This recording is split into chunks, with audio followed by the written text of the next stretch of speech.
The Golden Goose. There was a man who had 3 sons, the youngest of whom was called Dummling, and was despised, mocked, and sneered at on every occasion. It happened that the eldest wanted to go into the forest to hew wood, and before he went his mother gave him a beautiful sweet cake and a bottle of wine in order that he might not suffer from hunger or thirst.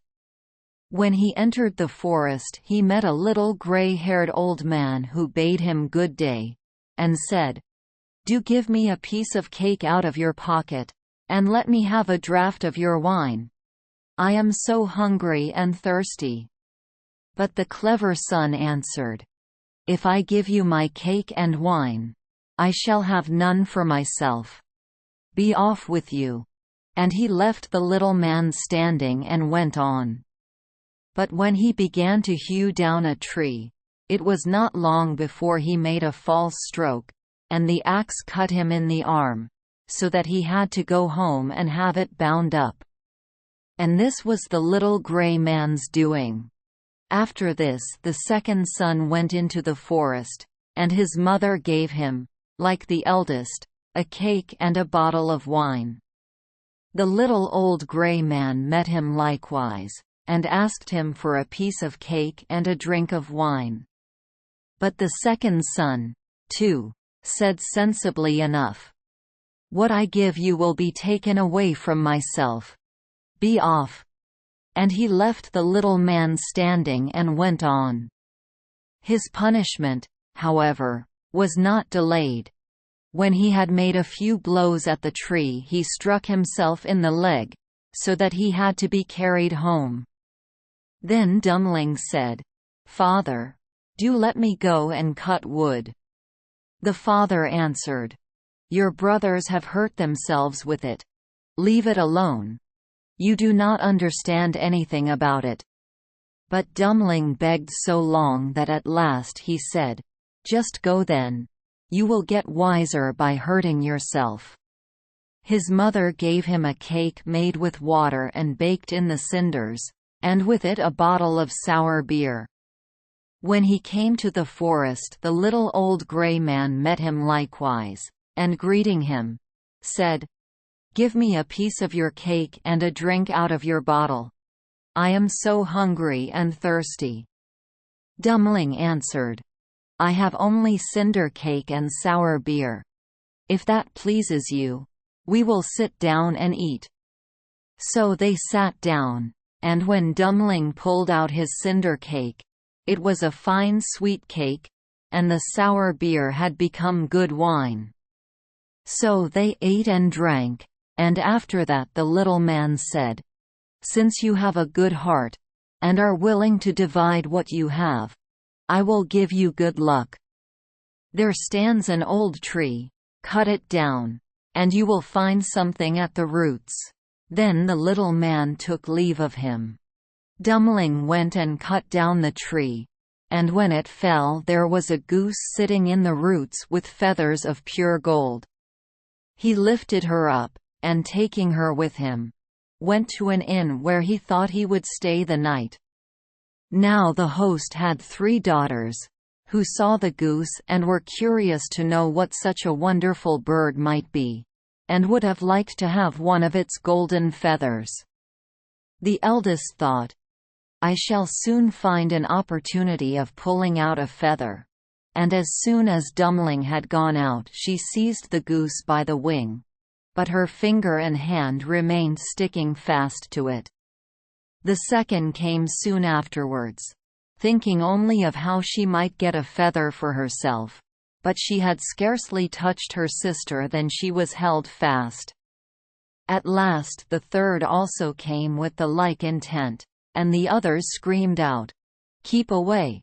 For goodness' sake, keep away!"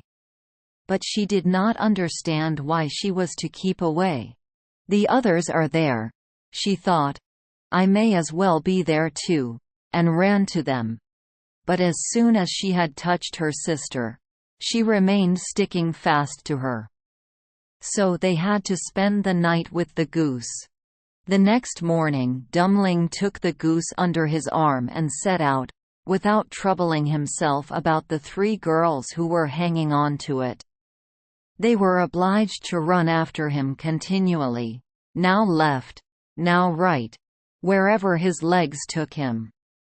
In the middle of the fields the parson met them, and when he saw the procession he said, "For shame, you good-for-nothing girls! Why are you running across the fields after this young man? Is that seemly?" At the same time he seized the youngest by the hand in order to pull her away, but as soon as he touched her he likewise stuck fast, and was himself obliged to run behind. Before long the sexton came by and saw his master, the parson, running behind 3 girls. He was astonished at this and called out, "Hi! Your Reverence, whither away so quickly? Do not forget that we have a christening today." And running after him he took him by the sleeve, but was also held fast to it. Whilst the 5 were trotting thus one behind the other, 2 labourers came with their hoes from the fields. The parson called out to them and begged that they would set him and the sexton free. But they had scarcely touched the sexton when they were held fast, and now there were 7 of them running behind Dummling and the goose. Soon afterwards he came to a city, where a king ruled who had a daughter who was so serious that no one could make her laugh. So he had put forth a decree that whosoever should be able to make her laugh should marry her. When Dummling heard this, he went with his goose and all her train before the king's daughter, and as soon as she saw the 7 people running on, one behind the other, she began to laugh quite loudly, and as if she would never stop. Thereupon Dummling asked to have her for his wife. But the king did not like the son-in-law, and made all manner of excuses and said he must first produce a man who could drink a cellarful of wine. Dummling thought of the little grey man, who could certainly help him. So he went into the forest, and in the same place where he had felled the tree, he saw a man sitting, who had a very sorrowful face. Dummling asked him what he was taking to heart so sorely, and he answered, "I have such a great thirst and cannot quench it. Cold water I cannot stand. A barrel of wine I have just emptied, but that to me is like a drop on a hot stone." "There, I can help you," said Dummling.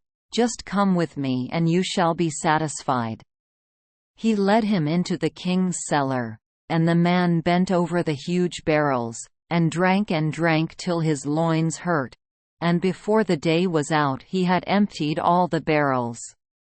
Then Dummling asked once more for his bride, but the king was vexed that such an ugly fellow, whom everyone called Dummling, should take away his daughter, and he made a new condition. He must first find a man who could eat a whole mountain of bread. Dummling did not think long, but went straight into the forest, where in the same place there sat a man who was tying up his body with a strap, and making an awful face, and saying, "I have eaten a whole ovenful of rolls, but what good is that when one has such a hunger as I? My stomach remains empty, and I must tie myself up if I am not to die of hunger." At this Dummling was glad, and said, "Get up and come with me. You shall eat yourself full." He led him to the king's palace where all the flour in the whole kingdom was collected, and from it he caused a huge mountain of bread to be baked.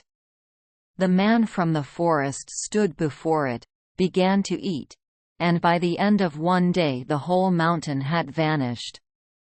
Then Dummling for the 3rd time asked for his bride. But the king again sought a way out, and ordered a ship which could sail on land and on water. "As soon as you come sailing back in it," said he, "you shall have my daughter for wife." Dummling went straight into the forest, and there sat the little grey man to whom he had given his cake. When he heard what Dummling wanted, he said, "Since you have given me to eat and to drink, I will give you the ship. And I do all this because you once were kind to me." Then he gave him the ship which could sail on land and water, and when the king saw that, he could no longer prevent him from having his daughter. The wedding was celebrated, and after the king's death, Dummling inherited his kingdom and lived for a long time contentedly with his wife.